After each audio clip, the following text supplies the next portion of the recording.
Saudara mau bangkit, kita mau bangkit, anak-anak muda mau bangkit. Amin.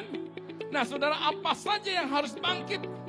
Yang pertama saudara, kita harus punya iman yang bangkit. Harus ada iman. Karena ketika kita beriman, maka kita akan menjadi pahlawan-pahlawan iman yang tidak akan berhenti untuk terus maju. Katakan amin.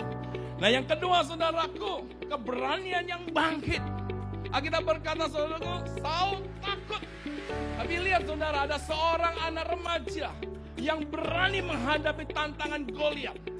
Dan saya mau berkata, gereja Tuhan hari-hari ini akan seperti Daud. Generasi Daud akan bangkit. Generasi Yosua akan bangkit. Ketika bangsa kita sedang menghadapi tantangan persoalan, gereja Tuhan akan berkata, kami siap berdoa untuk bangsa ini. Kami siap berdoa untuk kota ini. Kami siap berdoa untuk segala sesuatu yang sedang terjadi. Supaya terjadi lawatan. Supaya terjadi pemulihan. Katakan amin.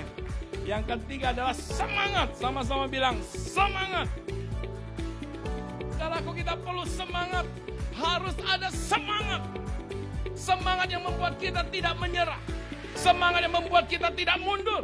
Semangat yang membuat perjuangan kita semakin maksimal, semakin dahsyat, semakin luar biasa. Orang yang bersemangat, dia akan memiliki masa depan yang indah dan penuh pengharapan. Katakan amin.